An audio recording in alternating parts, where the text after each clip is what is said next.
पूर्व मध्यकाल नहीं कहेंगे। कब तक चला है? मध्यकाल।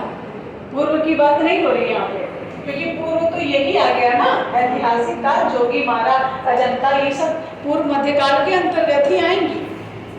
समझ में आ रहा है? फिर मध्यकाल आया कब? 8वीं शताब्दी। और 8वीं शताब्दी में ही पाल वंश की स्थापना हुई। अब किसने किया? राजा गोपाल पाल ने किया। इन्होंने किया। अब कब तक चला है प्रिया? 19वीं शताब्दी तक चला मध्यकाल। लेकिन वो मध्यकाल नहीं रहा, वो क्या हो गया? उत्तर मध्यकाल हो गया। जब भी हम 19वीं शताब्दी में जाएं, 16वीं शताब्दी में जाएं, 18वीं में जाएं, तो हम क्या कहें? उत्तर मध्यकाल। आधुनिक काल के पहले वाला काल उत्तर मध्यकाल है। तो ये 19वीं शताब्दी तक चलता रहा और 19वीं शताब्दी के पूर्वार्ध तक। और जैसे ही 19वीं, और अगर ये ना रहे ना, अब 18वीं का उत्तरार्ध रहे, तो ये ज्यादा अच्छा है। ठीक, 8वीं से 18वीं ये ज्यादा बेहतर आंसर है। और 18वीं खत्म होते 19वीं आती है, 19वीं में ही आधुनिक काल आ जाता है। और 19वीं से फिर चलता आ रहा है आधुनिक काल। और आधुनिक काल की शुरुआत कहाँ से होती है? कंपनी के तुरंत बाद से, या कंपनी से ही मान लीजिए हो जा रही है। फिर आधुनिक काल के पहले चित्रकार, अब हम लोग ये कहते हैं कि चित्रकार तो बहुत थे, राजस्थानियों में थे, मुगल में थे, तो हम आधुनिक क्यों कर रहे हैं? वो इसलिए कर रहे हैं कि एक तो मानसिकता ये खत्म हो गई कि हम आपके यहाँ नौकरी करते हैं, ये मानसिकता खत्म हो गई। कैसे? राजा रवि वर्मा जब आए तो उन्होंने किसी के राजाश्रय में चित्रकारी नहीं की, लेकिन मनोहर, मिस्किन, बेहजार, अबुल हसन, साहब दीन, साहिब राम, लालचंद्र, गोपाल चंद्र, ये ऐसे कलाकार रहे कंपनी शैली तक, जो किसी के आश्रय में रह के नौकरी किए। उनको वेतन मिलता था, उनको रहने का घर मिलता था, खाने के लिए पैसे मिलते थे, लेकिन यहाँ पर सेल्फ डिपेंड हो गया चित्रकार। बेचेंगे, जो लाभ मिलेगा वो हम खाएंगे, ऐसा हो गया। इसीलिए यहाँ से स्वतंत्र कला की शुरुआत हो गई। अभी तक क्या था? अभी तक राजपूतों ने अपने अंडर में रखा, मुगलों ने अपने अंडर में रखा, पाल राजाओं ने अपने अंडर रखा, जैन भिक्षुओं ने अपने अंडर में रखा। सब कहीं ना कहीं एक शासन था चित्रकारों पर। वो शासन समाप्त होता है आधुनिक काल में। और कब समाप्त होता है? राजा रवि वर्मा इसको खत्म कर देते हैं। जब वो आते हैं तो वो स्वतंत्र होकर चित्रकारी करना शुरू कर देते हैं। और जब पहली बार कोई स्वतंत्रता दिखाता है तो उसको कहीं ना कहीं बहुत परेशानियों का सामना करना ही पड़ता है।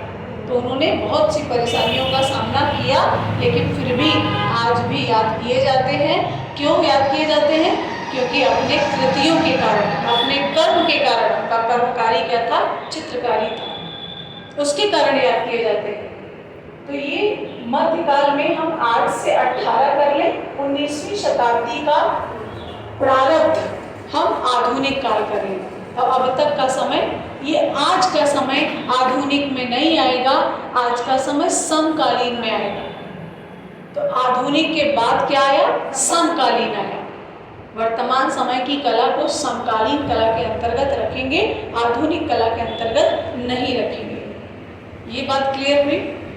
इसके बाद हम यहाँ पर मध्यकाल में ये पढ़ लिया, पाल वंश, जैन धर्म, राजपूत कला, मुगल कला, दक्षिणी कला, पहाड़ी कला, और क्या पढ़ते हैं? कंपनी, अन्य शैलियों में छोटी छोटी शैलियां हैं, उड़ीसा है, तंजौर है, ये सब छोटी छोटी कलाएं हम उत्तर मध्यकाल के अंतर्गत ही पढ़ लेंगे। फिर हमारा आएगा आधुनिक काल 19वीं शताब्दी में, और आई थिंक 19वीं शताब्दी का मतलब हो गया कंपनी शैली। कंपनी शैली से हम आधुनिक काल में चले आ रहे हैं। फिर इतना पढ़ने के बाद तब हम फंडामेंटल पढ़ें, चाहे स्थापत्य कला पढ़ें, चाहे यूरोपीय कला पढ़ें, जैसा हमारा मन करे। ये सीक्वेंस है कला का। लेकिन इसके पहले ही हम वैदिक काल को भी ले आ लेते हैं। कब कहाँ ले आएंगे इसको? ताम्र और ऐतिहासिक के बाद में, यहाँ पे चौथे नंबर पे हम ले आएंगे वैदिक काल। यहाँ पर आ जाएगा वैदिक काल। अब वैदिक काल हमारे लिए कितना इम्पोर्टेंट है, ये कितना इम्पोर्टेंट है, फंडामेंटल कितना इम्पोर्टेंट है, ये जान लें। देखिए, प्री हिस्टोरिक एज जो है ये बहुत बड़ा समय रहा चित्रकारी का, बहुत लंबा समय रहा। भारत में कब से कब तक रहा? 30,000 ईसा पूर्व से लेकर 50 ईस्वी तक रहा। ये बहुत लंबा समय चला। तो जब लंबा समय चलेगा किसी भी चीज़ का तो स्थान बहुत होंगे। अब स्थान कहाँ कहाँ रहे?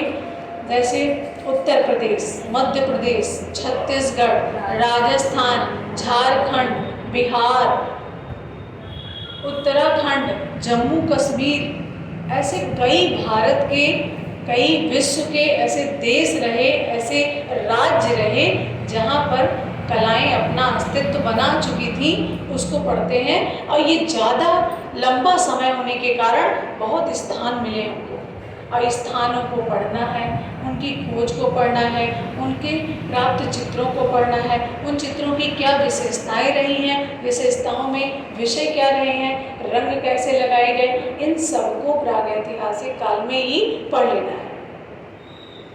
नेक्स्ट काल, और ये बहुत इंपॉर्टेंट चैप्टर है क्योंकि हमने कहा ना कि लंबा है, और जब लंबा रहेगा तो निश्चित रूप से ज़्यादा प्रश्न, अगर एक बांदा से बना दिया, एक मिर्ज़ापुर से बना दिया, एक भीमबेटका से बना दिया, एक मंदसौर से बना दिया, अगर एक प्रश्न बनाएगा तो भी लंबा खींचेगा सिलेबस। तो ये यहाँ से ज़्यादा प्रश्न मिलने की बात हो रही है कि ज़्यादा कहाँ से मिलेंगे, उसको ज़्यादा फोकस करें। तो ज़्यादा प्रश्नों का भंडार आपका यहाँ पे है। इसको अच्छे से तैयार कर लिया तो मान के चलो 5% आपका तैयार हो गया परीक्षा के अकॉर्डिंग। अब दूसरा काल आता है ताम्रपाषाण का। जब ये छोटा सा पीरियड है, समझना लॉजिक है, सब में लॉजिक है। जैसे न्यूटन ने कहा कि पृथ्वी पर जितनी भी चीज़ें हैं सब में लॉजिक है, वैसे यहाँ पे भी सही बात है, लॉजिक तो वही है भाई। हम किस बेस पे बोल रहे हैं, ये भी एक लॉजिक है। हम बोल रहे हैं समय को देखते हुए, इसके क्षेत्रों को देखते हुए, इनके कार्यों को देखते हुए, तो हम इसमें ज़्यादा उसमें कम बता ले जाएंगे।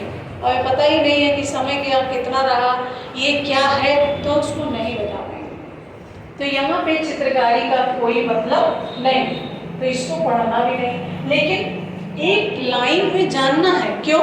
एक प्रश्न उठा के दे दिया कि भाई इसका सीक्वेंस, इसका क्रम क्या है, उतने के लिए जान लीजिए बस। अब बहुत से लोग क्या करते हैं, ताम्रपाषाण काल की खाल निकाल लेते हैं ना।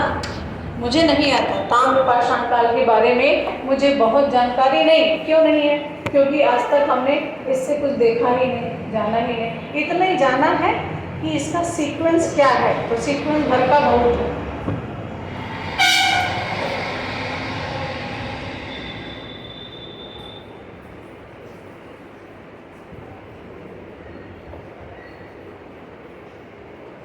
समझ में आ रहा है कि हम खाली बोलते जा रहे हैं? अब ये कोई मतलब नहीं, ठीक। अब ये आद्य ऐतिहासिक काल, चित्रकला को ज़्यादा उछालना नहीं, उखेड़ना नहीं, काहे से निम्न कोटि की थी। अब उच्च कोटि वाली जान लीजिए। वास्तुकला थी, वास्तुकला की एक एक विशेषता को चट कर जाना है। क्यों? क्योंकि वास्तुकला यहाँ चरम पर थी, और जो चीज़ चरम पे है तो जो एग्जामिनर बैठा है वो भी बुद्धि से जाके वहाँ बैठा है, वो पूछेगा जरूर। किसी की बेवकूफ़ी पूछी जाती है ना, विशेषता। किसी के रिश्तेदार बहुत दूर के हों, जैसे बुआ के मामा के बेटे की बेटी के नाती, अब वो डीएम बन गए। अब सगा भाई रिक्शा चला रहा है तो डीएम की पहचान आपकी हो जाएगी, सगे भाई का नहीं होगा। जानते हैं, ये नियम है, ये प्रकृति का नियम है, ये हम लोगों का नहीं। भाई हम लोग तो एक तरीके से प्रकृति के एक अंग हैं, लेकिन उसने बना रखा है और ये मानवीय चेतना के अंतर्गत आता है। ये कोई किसी का ये नहीं है, ये आपके लिए कहा जा रहा है, मेरे लिए कहा जा रहा है, उनके लिए कहा जा रहा है, किसी के लिए कहा नहीं जा रहा है। कितनी भी दूर की रिश्तेदारी होगी, कुछ ना हो, गांव के हो, ये हमारे गांव के हैं, होता है, सबके साथ होता है, मेरे साथ भी होता है। तो ये एक लॉजिक है कि जो ज़्यादा इम्पॉर्टेंट है उसकी इम्पोर्टेंसी परीक्षा में भी है, जीवन में भी है, हर जगह। आप समझ में आई? तो जो जहाँ से ज़्यादा चैप्टर हैं, ज़्यादा इम्पोर्टेंसी रखते हैं, उनको ही पूछा जाएगा। अब ये नहीं कि हम चित्रकारी नहीं कर पा रहे हैं और हमको पूछ लिया जाएगा अच्छा इनकी पेंटिंग कौन है बताओ, तो ये तो मूर्खतापूर्ण चीज़ हो गई। जिसकी ज़्यादा विशेषता है, आप पेपर उठा के देखिएगा, रेडियोलॉजिस्ट कौन था, पंखों के कलाकार कौन थे, भैंसों के कलाकार, ये उनकी विशेषता ही तो है, और क्या है। और बाकी उनका भी दो ही आंख, दो ही हाथ, एक ही नाक रही होगी, उनकी भी रही होगी, सबकी होती है। लेकिन जो ज़्यादा विशेषता वाले हैं वहाँ से ज़्यादा प्रश्न आना फिक्स है। अब ऐतिहासिक आद्य ऐतिहासिक काल में सिंधु सभ्यता में हमने वास्तुकला पढ़ी। अब वास्तुकला के अंतर्गत क्या पढ़ते हैं, क्या है अब तक वास्तुकला के अंतर्गत? बस वही चीज, अन्नागार आया, स्नानागार आया, घर आया, कैसे किले बने थे, कहाँ रहते थे ये लोग, उचला नगर ऐसे करके आया ना। तो ये सब क्या है, ये सब वास्तुकला के अंतर्गत ही है। फिर आया मूर्तिकला, दूसरे नंबर पे हमने मूर्तिकला क्यों रखा, आभूषण भी तो रख सकते थे।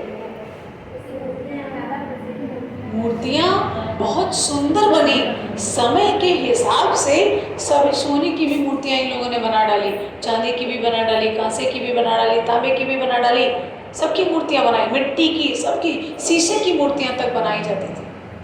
तो ये बहुत बड़ी विशेषता थी। फिर आभूषण, ये पुरुष भी पहनता था, महिला भी पहनती, आज पुरुष पहनता है? अरे दादा पहनता ही नहीं है, पहनता है, पुरुष नहीं पहनता है। अरे बस कान में कुंडल नहीं पहनता है, लेकिन रेयर में पहनते हैं, रेयर में पहनते हैं। ऐसे अपने मुख्यमंत्री जी को देख लीजिए, कान में कुंडल नहीं पहनते हैं। योगी जी पहनते। तो ये विशेषता है उस काल की कि आभूषण चरम पर था, आभूषण बहुत सुंदर सुंदर थे, स्त्री पुरुष दोनों को पहनने का शौक था, पहनते थे। आभूषण कला को पढ़ लेंगे। अब आभूषण कला जब तीसरे नंबर पर आ रही है तो उतने हिसाब से ही पढ़ेंगे, नहीं उसकी खाल नहीं निकालने लगेंगे। अच्छा मैम आभूषण तब कैसे बनाए जाते थे, किस विधि से बनाए जाते थे, विधि में कौन कौन सी विधि आती थी, अरे ये सब कुछ नहीं पढ़ना। आभूषण जब तीसरे नंबर पर आया है तो तीसरे नंबर के हिसाब से पढ़िए। फिर मोहरे चौथे नंबर पे आए, ये आभूषण चौथे पर आया और मोहरे आई तीसरे पर। अब मोहरे ये दोनों काम करती थी, लिपि भी बताती थी, चित्रकारी भी बताती थी, तो इनको भी और अच्छे से पढ़ लेंगे। और मोहरे तो सिंधु सभ्यता की जान रही है, इनको खूब बढ़िया से पढ़ेंगे। अभिलेख युक्त मोहरे, पशु युक्त मोहरे, कितनी मोहरे किससे बनी, क्या साइज थी, इसको बनाने का इनका उद्देश्य क्या था, इससे इनका क्या संबंध रखता है, आखिर इनका शौकिया था बनाना या इनकी पैतृक संपत्ति थी, इसको देखकर हम क्या आकलन लगा सकते हैं ये क्या है ना। तो इसको पढ़ लेंगे। फिर लास्ट में आती है चित्रकला। आप कभी भी बता दीजिए रंगों के विषय में, रेखाओं के विषय में, विषय चित्रित विषय के विषय में कोई प्रश्न सिंधु सभ्यता से अब तक आया कहीं भी? पूरे विश्व की कला को देख डालो, सिंधु सभ्यता, मेसोपोटामिया, मिस्र, चीन, कला की, चित्रकला की विशेषता नहीं आई। क्यों नहीं आई? क्योंकि चित्रकला चरम पर नहीं थी, इसीलिए नहीं आई ना। और इसको समझ लिया तो जान लो सिलेक्शन हो गया, और नहीं तो कितने लोग, पहले तो हमारे पास फ़ोन आता था, मैम आप मेसोपोटामिया बहुत कम पढ़ाते। अरे बुद्धू, मेसोपोटामिया में क्या है जो हम पढ़ाएंगे? सैंधव सभ्यता पढ़ो ना, उससे ज़्यादा। मिस्र सभ्यता 2 लाइनों में 3 लाइनों में हम पढ़ाते हैं, बस उतने से हमारा काम चलता है। काम चलाना है कि टीजीटी में पीएचडी करना है? पीएचडी नहीं करना टीजीटी में ना। अगर पीएचडी करोगे तो फिर इंटर कॉलेज में थोड़ी जाओगे, फिर हायर के लिए पढ़िए। ये पढ़ लिया। अब इतने टॉपिक जब यहाँ आए तो कहीं ना कहीं इम्पोर्टेंसी तो इसकी भी बनेगी। और सैंधव सभ्यता में ज़्यादा इम्पोर्टेंसी 3 चीज़ों की बनती है। 3 चीज़ में कौन कौन सी?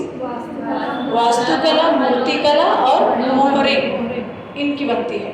और उसमें भी ज़्यादा मूर्तिकला, नटराज की मूर्ति, नर्तक की मूर्ति, योगी की मूर्ति, ये 4 मूर्तियाँ तो मूर्ति ही हैं, बहुत पूछी जाती है। और हमें नहीं लगता कि हमारी क्लास में 4 मूर्तियों में किसी को कोई प्रॉब्लम होगी। योगी की मूर्ति कहाँ से मिली?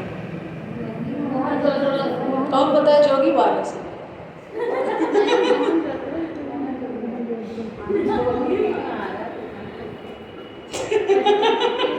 पता है जब ज़्यादा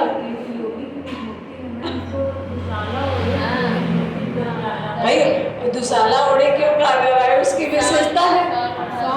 सॉल इतनी सुंदर है कि योगियों से सुंदर है सॉल, कहीं नहीं जाएगी। 3 फूल बने हैं उसमें। अब योगी की मूर्ति जो है उसकी विशेषता क्या है? उसकी विशेषता, योगी क्यों कहा गया? तो वो आंखें ऐसे किए हुए, इसलिए योगी कहा गया। हर बात का लॉजिक है, समझ लो बस। नर्तक क्यों कहा गया है? उसका एक पैर उठा हुआ है, नाचने की मुद्रा में है, इसलिए नर्तक कहा जा रहा है। अब उसकी कुछ विशेषता तो है, इसलिए नर्तक कहा जा रहा है। नर्तकी, उसकी भी एक विशेषता भी कि वो भी नाचने के लिए खड़ी है, इसलिए पूछी जा रही है। सबकी विशेषताएं हैं, विशेषताओं से ही प्रश्न बनते हैं, उसी पर फोकस करेंगे। 4 मूर्तियों को भूलना नहीं है कतई। पहले हड़प्पा, फिर मोहनजोदड़ो, और 2 हड़प्पा 2 मोहनजोदड़ो। इसीलिए इतिहासकारों ने आप लोगों के साथ नाइंसाफी भी नहीं की। 2 हड़प्पा 2 मोहनजोदड़ो। और हड़प्पा वाली किसकी बनी? पत्थर की दोनों हैं। और यहाँ पे मोहनजोदड़ो में एक धातु की है और दूसरी पत्थर की है। धातु की है, धातु मतलब इसमें कांसा आ जाएगा ना। तो यहाँ से हमको 3 प्रश्न 4 प्रश्न, इससे ज़्यादा नहीं मिलते, लेकिन पढ़ना हमको पूरा है क्योंकि ज़्यादा लंबा टॉपिक सैंधव सभ्यता नहीं है। तो यहाँ से पढ़ लिया 3 प्रश्न के लिए, तो ये नंबर 2 पे रखा, ठीक। लेकिन आएगा नहीं नंबर 2 पे, इसको अभी नीचे ले आएंगे। पूछने के दृष्टिकोण से अभी अन्य लोगों को इसको नीचे ले आएंगे, अभी हमने रखा है यहाँ खाली। फिर ऐतिहासिक काल। अब ऐतिहासिक काल एक बहुत बड़ा समय चला ना। कब से कब तक चला? 300 से कैसे कहेंगे? 200 से कहें। 300 देखिए, भले ही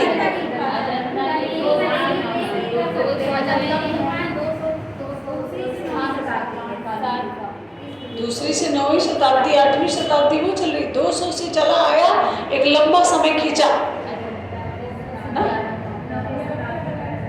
तो इसलिए यहाँ भी इसके अंतर्गत गुफाएं भी बहुत आ गई, जोगीमारा आ गई, बाघ आ गई, बादामी आ गई, चित्तनवासल आ गई। फिर उसी में सातवाहन काल आ गए, आंध्र सातवाहन काल आ गए, शुंग काल आ गए, गुप्त काल आ गए, वाकाटक काल आ गए, पांड्य काल आ गए, चालुक्य काल आ गए, चंदेल आ गए, सब तो आ गए। तो ये बहुत बड़ा पोर्शन है परीक्षा को। अब पहले नंबर पे किसको कर लें? ऐतिहासिक काल। पहले नंबर पे ऐतिहासिक काल की गुफाओं को रख लें।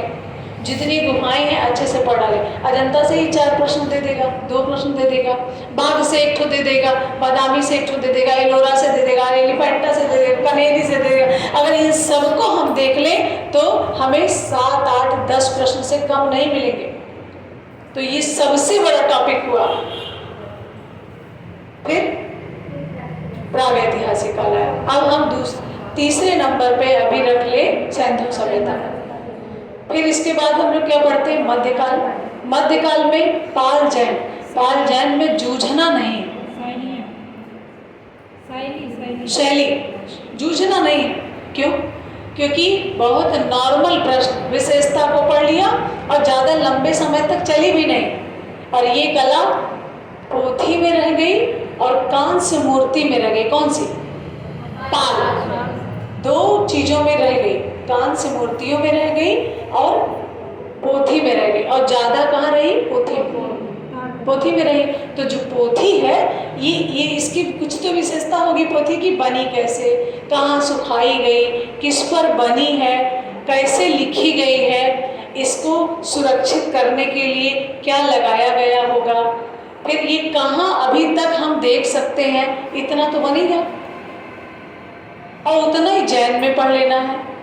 तो जैन और पाल अंदर से जूझ के नहीं पढ़ना है, लेकिन पढ़ना है। और कितना पढ़ना है? 70% पढ़ना लगभग। इसलिए अच्छे से इसको भी पढ़ लिया। फिर क्या आया? राजस्थानी आई। 1550 में राजस्थानी आए। राजस्थानी मेरे हिसाब से बहुत ज़्यादा ना पढ़ी है। मेवाड़, मारवाड़, हड़ौती, ढूंढा, अगर हम इन सबको देख लें, है तो बहुत लंबी और इतनी लंबी के साथ साथ जटिल बहुत है। क्यों जटिल है? हर साल एक नया राजा फाट पड़ा, हर साल एक नया राजा आ गया। और कितने उप शैलियों में आया।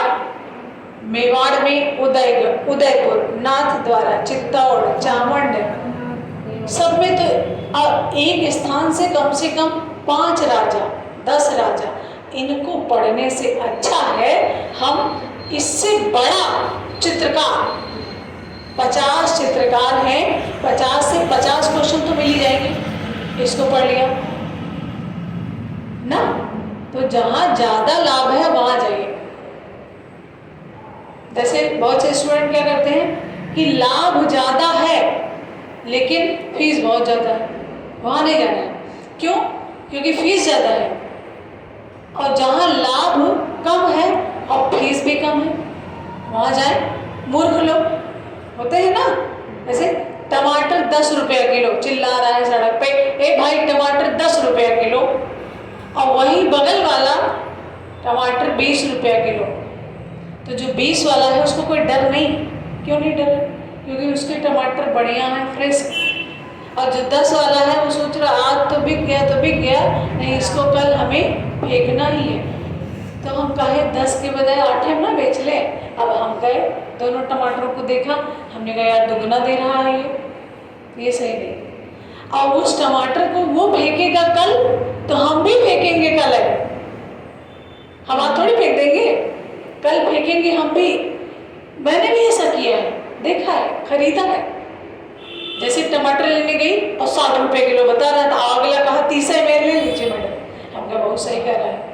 उस समय दिमाग तो नहीं काम किया, सस्ते के चक्कर में ले तो लिया। और दूसरे दिन हमने देखा कि सारे टमाटर से पानी चूर रहा है, उठा के फेंक दिया। काम वाली भी चिल्लाई कि आप क्या लेके आती है, रातों रात सड़ गए। वो भी फेंका, हम भी फेंके। अब उसकी चालाकी देखिए, उसने पैसा लेके फेंका, हमने पैसा दे के फेंका है। ऐसे ही ये समझिए कि हमारा भी है कुछ ऐसा कोर्स कि एक बार पढ़ा नहीं सिलेक्शन हुआ, वहाँ 2 बार पढ़ा, 3 बार पढ़ते चले आ रहे। क्यों? क्योंकि सर और मैडम 1000 पढ़ा देते हैं। वो 1000 ना देखो, 500 ना देखो ना, और वही देखते रह जाओगे। डॉक्टर है, 5000 फीस है, 500 रुपया फीस है। अब ये तुम्हारी किस्मत है कि 500 में 100 लोग मर गए और 500 में 1 लोग ठीक हो गए। ये तुम्हारी किस्मत थी जो बच गए। ऐसे ही 100 लोगों को पढ़ाया साहब ने, 1 लोग सेलेक्ट हो गए और 499 चले आए मुँह बना के। ऐसा काम करो कि 99 सेलेक्ट हो, 1 चला है मुँह बना के। वो उसकी मूर्खता थी, टीचर की, क्लास की मूर्खता नहीं थी। तो सेम चीज़ें यहाँ पे भी है। हमको जहाँ ज़्यादा लाभ हो उसको हम ज़्यादा पढ़ें, जहाँ कम लाभ हो उसको कम पढ़ें। ऐसा नहीं कहते कि बिल्कुल उसको देखो ही ना, देखो, हो सकता है एक आध तो वहां से भी प्रश्न मिल जाए हमको, बस सही होना चाहिए। तो ऐतिहासिक काल में ये बड़ा बड़ा चैप्टर है, और ये मध्यकाल में आपका पाल और जैन, पाल और जैन, ये अभी हमने समझाया। यहाँ से 2 प्रश्न 1 प्रश्न मिले हमेशा, तो 3 प्रश्नों के लिए पढ़ना तो है ही। और अभी हम राजस्थानी की बात कर रहे थे, तो राजस्थानी एक लंबा हम किताब लिखते हैं, तो उसमें लिखते हैं कि राजस्थानी इतने में आई, और प्रश्न कितना आना है 2। तो हम तो समझते हैं, जितना मेरा अनुभव कहता है कि 2 के लिए हम इतना ना पढ़ें। ऐसा ना कि जाने ना, क्या हमको राजस्थानी अगर पूछ लिया जाए तो हमें लगता है 10 प्रश्न पूछेंगे तो 8 तो बता ही लूंगी, 2 भले ना बता पाऊँ। ऐसा आप भी करिए। फिर राजस्थानी के तुरंत साथ में जी जान लगाए हुए हैं मुगल, और मुगल एक बेहतरीन कला थी, उसको खूब पढ़ें।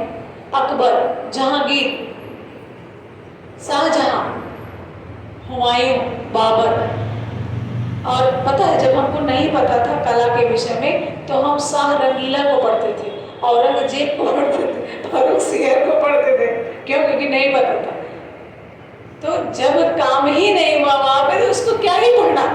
लेकिन अब जो और शिक्षक उस समय पढ़ा रहे थे, जैसा बता रहे थे वैसा हम भी पढ़ते चले जाते। फारूक सियर, शाह रंगीला, दारा शिको, औरंगजेब, इनके समय में तो मुगल कला खत्म हो चुकी। जब खत्म हो गई तो वहां क्यों पढ़ रहे हैं? शुरू जहां से हुई, चरम जहां गई, और जहां पतन होने लगा वहीं पढ़िए। और पतन हो गया तो नहीं पढ़ना, बस उतना ही जानो कि इनका पतन हो गया है। तो मुगल कला एक अच्छा पोर्शन है, और घुस के पढ़ना है, क्योंकि यहाँ से प्रश्न आएगा। और आएगा तो इनकी तक, जैसे अभी मैंने कल पढ़ा कि रंगांकन के लिए अपने भारत में सबसे ज्यादा प्रसिद्धि किस कला को, किस स्कूल को प्राप्त थी? मुगल को। रंगांकन इतना बड़े, अच्छा करेंगे क्यों नहीं? एक लोग तो कर नहीं रहे हैं, 4, 6, 10 लोग मिलकर एक ही काम को कर रहे हैं, तो टेक्निक तो अच्छी होनी ही है ना। टेक्निक बहुत अच्छी थी, रंगों की, रेखाओं की टेक्निक बहुत अच्छी थी। तो जब अच्छी है तो वहां से प्रश्न आएगा, पढ़ेंगे उसको। तो राजस्थानी को कम पढ़ना, मुगल को अच्छे से पढ़ना। फिर क्या आता है? इससे पहले ईरानी भी आती, बिल्कुल 15वीं शताब्दी में ईरानी से ही मुगल अस्तित्व आता है भारत में। ईरानी में क्या पढ़ना? ईरानी में उन्होंने कहा कि हमें पुरुष की, महिला की, बच्चे की, यहाँ तक कि हाथी घोड़ा की भी चित्रकारी नहीं करनी है, क्योंकि हमारा धर्म गवाही नहीं देता है। तो जब धर्म गवाही नहीं दिया उनका, तो उन्होंने चित्रकारी उस समय लंबे समय तक नहीं किया। तो जब नहीं किया तो क्या पढ़ना है? किया किस पे? प्रकृति को दर्शाया। तो थोड़ा सा 2 हिसाब किताब आए हुए प्रश्नों को पढ़ लेंगे, उतने से काम हो गया। शाहरुख को, शाहबातासी को मार घोट के पढ़े, कभी पूछे गए क्या? और नहीं पूछे जाएंगे, क्योंकि हमारी भारतीय कला के अंतर्गत ईरानी थोड़ी आती है। लेकिन बस उसके कारण मुगल का जन्म होता है, इसलिए उसकी पृष्ठभूमि है वो, इसलिए पढ़ लिया थोड़ा बहुत। जितना हमें ताम्र पाषाण काल पढ़ना है, उससे थोड़ा सा ज्यादा आप पढ़ लीजिए ईरानी, बस, इससे ज्यादा नहीं। फिर आया दक्षिणी। दक्षिणी में चित्रकारी तो छोड़ दो, स्थापत्य कला पर बहुत ध्यान दिया गया ना। बीजापुर का किला, तो उसको ज्यादा पढ़ना है। उसको आज के समय में जितना हमारी मुगल इम्पोर्टेंट है, उतना ही दक्षिणी भी महत्वपूर्ण है। तो दक्षिणी को खूब अच्छे से, उसकी विशेषताओं को, चित्रकारी की विशेषताओं को पढ़ लेना है। फिर अब यहाँ याद होने का मैटर नहीं, यहाँ हम बताएंगे, आप सुनेंगे। फिर जब हम बता लेंगे तब बताइएगा याद कैसे होगा, किसी चीज को याद कैसे करें, तो हम बताएंगे कैसे करेंगे। और ये इसका प्रूफ हमारे स्टूडेंट हैं, अभी बताएंगे, देखिए। फिर हमने क्या कहा? हमने पढ़ा दक्षिणी। दक्षिणी भी हमारा मेन चैप्टर है। मेन टॉपिक है उसको अच्छे से पढ़ें। फिर पहाड़ी आई, पहाड़ी इम्पोर्टेंट है, बहुत इम्पोर्टेंट है, उसको भी खूब अच्छे से पढ़ा।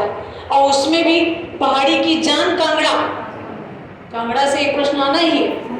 लेकिन एक चीज समझिए, जब राधा कृष्ण का अंकन प्रकृति से जोड़ा गया तो प्रकृति से प्रकृति के विषय में और उसकी विशेषताओं के विषय में ज्यादा कुछ आता ही नहीं। पहाड़ी से अब तक आपको ज्यादा प्रश्न नहीं मिले होंगे, अब कभी मिल गए तो वो गूढ़ ही रहे। मिले गूढ़ रहे कि नहीं? जैसे सुन की रो पूछ लिया, अरे मेरे लिए भी नया ही था, जैसे पूछ लिया। बसोली का लोक कला से पूछ लिया, ये भी लग रहा था कि क्या किया जाए इसमें। तो गूढ़ प्रश्नों के लिए मरना नहीं है। 2 प्रश्न हमने यहाँ छोड़े पहाड़ी में और 2 प्रश्न 3 प्रश्न छोड़े थे राजस्थानी में। 5 प्रश्नों के लिए हमारा जो किताब का मैटर होता है इतना तो होता ही। ये इतनी मोटी किताब पढ़ेंगे तो हम 5 प्रश्न पाएंगे, इनको किनारे करिए। अब इतना ना किनारे कर दो कि कांगड़ा का संबंध है, अरे यार आ ही नहीं रहा है, चंद्र से नहीं समझ में आ रहा है, गुलेर कहाँ की कला है ये भी नहीं आ रहा है। ऐसा नहीं, डीप में घुसिए नहीं। कांगड़ा, गुलेर, चंबा, कुल्लू, मंडी, बसोली, जिसमें 2-3 खूब पढ़ लीजिए, कांगड़ा और गुलेर और बसोली, चंबा उम्बा सब आए हुए प्रश्नों में ये खींच लीजिए। फिर आता है क्या, छोटे छोटे काम। उड़ीसा, तंजौर, ये छोटा है लेकिन मोटा है, ये भी आपका 5 नंबर का रहेगा एक प्रश्न। छोटे में ही प्रश्न है तो ये 7-8 शैलियां हैं, एक ही जगह रख के एक ही पेज में समझ लो, 4-4, 6-6 लाइनों में। अब आपको मिला कितना, 6 प्रश्न, 5 प्रश्न, तो ये ज्यादा बेनिफिट देगा। कम लगाया ज्यादा पाया ना। अब पता चला बिजनेस करने गए, पैसा नहीं है, लेकिन हम लगा रहे हैं 20 लाख रुपया, होटल खोलेंगे, पैसा नहीं ना, अब खोल दिया, अब पता चला ही नहीं, तो 20 लाख तो बढ़ गया। तो कम लगाया ज्यादा पाया, यहाँ कला में क्या है, छोटी शैलियों में, जैसे कालीघाट, तंजौर, उड़ीसा, कंपनी। अब कंपनी तो बहुत अच्छी है, बहुत बहुत महंगी है। महंगी कैसे है, थोड़ा पढ़ा, 1-1.5 पेज में पढ़ा और कम से कम 3 प्रश्न मिल गया, तो इसलिए ये ज़्यादा इम्पोर्टेंट है। फिर क्या आते हैं, चित्रकार। अब बल्क में चित्रकार पढ़ने हैं, 100 चित्रकार पढ़ लिया और प्रश्न कितने आए, 50। तो इनको तो बढ़िया से पढ़ना है और इनको डीप में पढ़ना है ना। 50 है तो 50 को तो रटना है। तो हम एक ही तरीके से सबके साथ व्यवहार करेंगे तो खास कौन रह जाएगा, कोई नहीं। तो खास बनाना है इसमें ना। और जो कभी कभी मिलने वाले दोस्त हैं, जैसे पहाड़ी, जैसे राजस्थानी, उनको थोड़ा थोड़ा, उनसे दुश्मनी नहीं करेंगे। पता चला पूछ दिया कि राजस्थानी शैली की प्रथम शैली कौन सा, मुंह बना दिया, मैम तो कही थी इसमें से आएगा ही नहीं, तो ये नहीं करना है। मेवाड़ पढ़ना है लेकिन बहुत अंदर घुस के नहीं। राजा की मृत्यु कब हुई, वो कब आए, उन्होंने क्या क्या काम किया है, किस शैली में काम किया, नहीं, राजा कब मरे इनसे कोई मतलब नहीं। हमको ये मतलब है राजा ने कौन सा चित्रकारी करवाया, किस विषय को लेकर उन्होंने काम किया, बस बहुत है। फिर आती है हमारी चित्रकार, खत्म होते हैं। चित्रकार एक बहुत बड़ा पोर्शन है। 125 में अगर 50 चित्रकार से मिल गए तो बड़ा नहीं है, सबसे बड़ा है। फिर स्थापत्य कला ले लीजिए। स्थापत्य कला में भी मैंने पूरा का पूरा एक अच्छा लिख कर रखा है। स्थापत्य कला में हमें क्या पढ़ना है, तो स्थापत्य कला में, स्थापत्य कला तो बहुत बड़ी है, लेकिन 15-20 स्थापत्यों को पढ़ लिया। मदुरई, महाबलीपुरम, कैलाश मंदिर, उड़ीसा का सूर्य मंदिर, सोलंकी वंश, गुप्त वंश, चंदेल वंश, ये सब पढ़ लिया तो हमको मिल गया। और सब सिंपल सिंपल है, बहुत ज़्यादा नहीं घुसना है। फिर हमने पढ़ा फंडामेंटल। फंडामेंटल में ही कला है, कला में ही फंडामेंटल ना। तो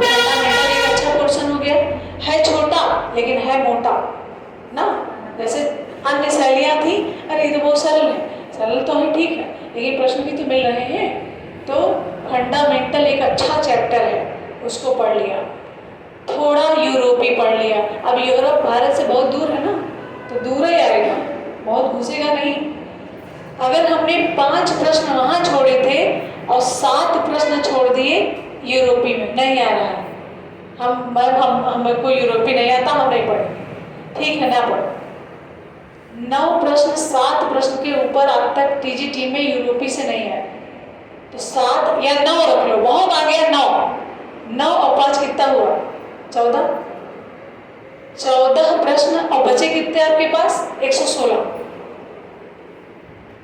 ना, कितने बचे 110 11 111 में आपका सिलेक्शन हो गया। 3-4 आयोग वाला तो कोई जरूरी थोड़ी है कि हमारे वाले में से ही हटाए 111 में। हाँ गिरेगी, वो तो गिरना था, कम गिरेगी। इस बार की परीक्षा में अगर आपने सही पढ़ा है तो गाज कम गिरेगी, क्योंकि ज्यादा प्रश्न एफ नहीं होने हैं, एक आध प्रश्न हो गए और ज्यादा प्रश्न गलत भी नहीं मानने हैं, ये एकदम कंफर्म है। अब विविध में चले आते हैं, जैसे प्रिया ने कहा मैम विविध, तो विविध से ही प्रश्न आते हैं, सही है। जैसे 2024 का किसको मिला अभी पद्मश्री पद्म भूषण, 23 में किसको मिला, कौन 23 में मरा, कौन 24 में मरा। अब विविध के लिए ये नहीं करना है कि पूरी हिस्ट्री पढ़ डाली है ना, विविध में भी करेंट अफेयर्स, जो मरे जिए, पुरस्कार मिला, चित्रकला नीलाम हुई उनकी, बस इतना ही पढ़ना है। 2-3 प्रश्न यहाँ से भी मिल जाएगा, फिल्म सिनेमा इनसे मिल जाएगा, सब इसी में, पत्र पत्रिकाएं हैं छोटे लेकिन प्रश्न आएगा, तो जो छोटे हैं और प्रश्न आएगा उनको पकड़ लीजिए, और जो बहुत बड़े हैं और प्रश्न आना 2 है उनको कम कर दीजिए। यही है मूल मंत्र, यही है रास्ता। ये क्या है, सिलेबस एक रास्ता है कहाँ पहुंचने का, तनख्वाह